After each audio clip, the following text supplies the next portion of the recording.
Now, what went wrong, Lieutenant? Ka-chow! What? Ka-chow!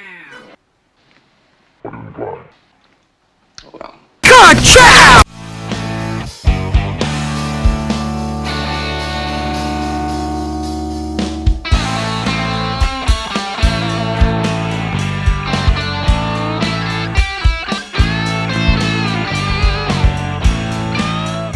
For those of you guys that don't know, I'm a huge fan of Bullitt, and as a huge film nerd and a car nerd, it's chasing. You know the scene I'm talking about. The scene where it's the Mustang versus the Charger, with the engines roaring, the tires screeching, and the cars crashing, and oh my gosh, it's so good. So good, in fact, that it holds up 50 years later. Whoa, since I got no other ideas, this week I'm gonna break this chase down and figure out why it's so amazing and iconic. Honestly, I'd watch the full chase before this video, so link in the description below. There's no way around saying it without sounding corny, but this chase scene is awesome. The first thing I want to say about the scene is its sense of build-up to hype the viewer up. There are a couple scenes before the chase breaks out that really makes the audience feel excited. The first scene is when McQueen lets the bad guys know that he knows they're following him. McQueen looks in his rearview and sees the Charger. After taking a left, he loses the tail in the super hilly roads of San Francisco. The guys in the Charger drive up the intersection where they last saw him. They look right, then they look left. After taking a guess, they go left, only for Steve McQueen's Mustang to show up in the rearview mirror. If you're anything like me, you made a really strange sound after seeing this for the first time.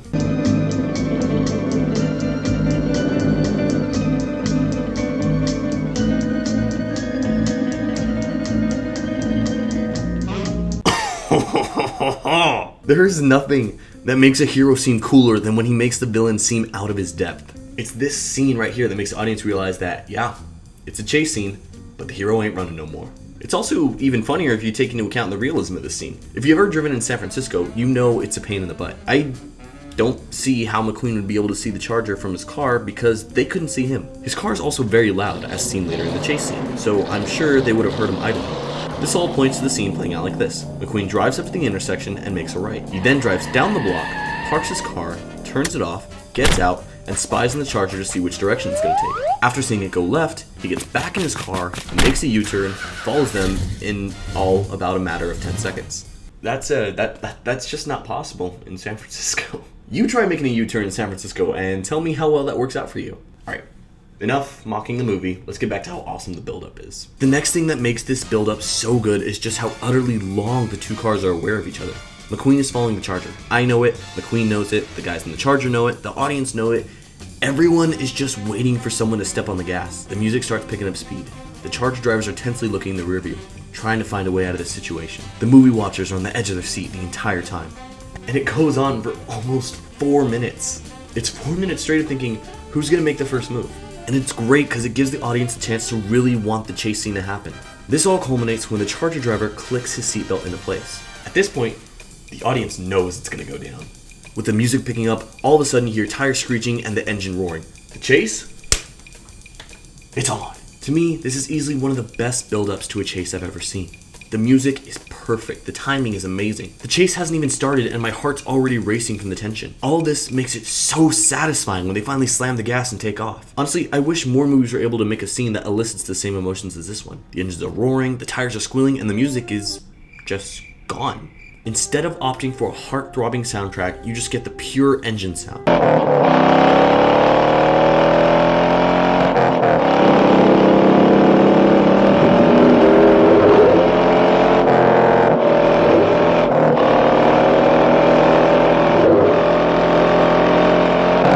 It's amazing. The music being gone is just perfect for what the scene's trying to emulate. It's going for a really gritty feeling. And the lack of music with just the engines roaring, it makes the scene that much more intense and a lot more fun to watch.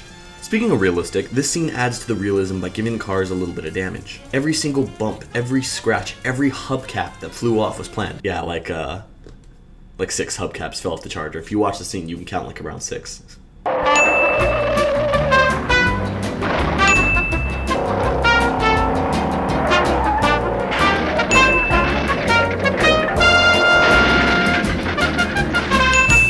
It was all planned out, except for the part where McQueen had to back up and do a sick peel out.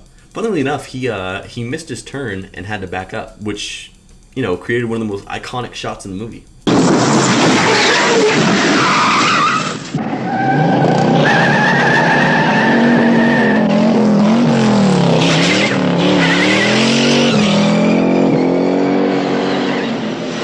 The stuntman very well could have driven perfectly and missed everything, but the characters in the movie weren't stuntmen. They were a driver and a cop, so it makes sense that they would hit things. This is a real testament to the skill of the stunt drivers in this film.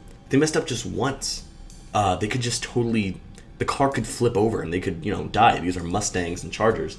They don't have airbags. They deserve every ounce of praise they get and more. The movie was also one of the first movies that really put the viewer in the action. Through hood shots, side shots, and more, the viewer felt like they were part of the movie. Remember, back then, camera car rigs weren't all that common. So, for some shots, they did what any film company would do. They just tied the cameraman down on the hood. Keep in mind, the cars are going like 100 miles an hour. So, I'm honestly surprised they could get up to that speed just from the sheer weight of the balls of the cameraman, because, oh my gosh. Adding to the genius of the scene was how it used the landscape as a core part of its pacing. There are many good chase scenes filmed in movies, but not many rely on their location all that much. In fact, many of them feel like you could put any setting on the screen and be easy to believe that it was filmed in that location.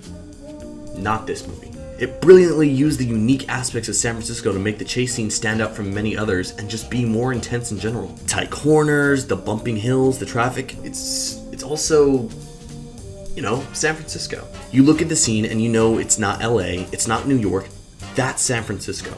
And if you've never driven in San Francisco, trust me, those hills are not fun to drive.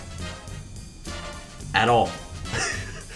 Let alone at full throttle. Granted, the Charger and the Mustang are obviously not stock. They needed suspension parts, engine parts, better tires, and more. Both needed stronger shocks, especially for the scene where they're going down the hills. This is for the Dodge fanboys. However, the Mustang needed more engine upgrades than the Charger did, because the Charger was that much faster.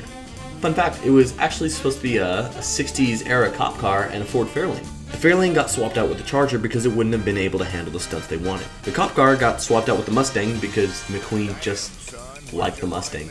Simple as that. Also, this is a personal thing, but I love how all the cars look in the film, extras or not. There's just something so unique about the 60s era. You had the muscle cars roaring down the streets, as well as the 50s cruisers driving around. The music of this time is also some of my favorite. Sometimes I wish I could have lived during that time. Wish we could turn back time to the good old days.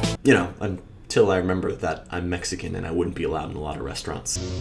Wish we could turn back time to the good old days. When they leave the city, the gloves are off. It becomes a raw test of speed and power. The engines are all at high RPM, the camera is cutting back and forth, and the audience's heart rate is through the roof. And suddenly, they're neck and neck. The Charger passenger pulls out a shotgun. McQueen starts slamming the Charger. It's not a race, it's a showdown. McQueen swerving to avoid bullets, the Charger's trying to stay on the road, and suddenly, McQueen sees an opening. Without a second thought, he rams the Charger off the road, causing it to crash into a building and explode in a fiery wreck. Oh, it's so cool! Another little fun fact, during filming, the final explosion didn't go at all to plan. The Charger was held on the Mustang via a wire that the stuntman driving the Mustang had to release. Well, as soon as he released it, the Charger veered off too far to the right, but, it still set off the gas station. They only had that one take and it got ruined because of a malfunction, because the Charger somehow still hit the tripwire. Luckily, the editors were able to fix it to make it look like it hit, but to this day, you can still see the Charger rush behind the gas station. This whole chase scene is about 10 minutes long. It took over an entire month to record, and the editors pieced it together perfectly. I can't think of a single way to make this scene better, which is why it is known as one of the best chase scenes of all time, and cemented Steve McQueen as an all-time action hero. If you haven't had time to see Bullitt, make time. It is so worth it. It's a great movie, and honestly, at this point, it's not just an amazing chase scene, it's a part of cinematic history. This chase scene set the standard that a lot of chase scenes today are held onto. Honestly, its chase scene is probably one of the main reasons I'm into film, as well as one of the reasons I'm so into muscle cars. That's how inspiring it is. Thank you so much for watching. I'm a small channel, and I'd really appreciate if you, left a like, left a comment, maybe subscribed. I'd really appreciate it. I've been saying it on every video, if I reach 200 subscribers before the beginning of January, then I'll shave off my entire beard. I'm gonna look like a baby. If you like this video, be sure to check out my other ones. I don't know why I'm putting my finger up, it's just gonna be in the outro. And stay tuned for the next one. Also, if you have any video ideas, I'd love to hear them, so leave them down there. Love y'all. Hope you guys have a great day. Peace.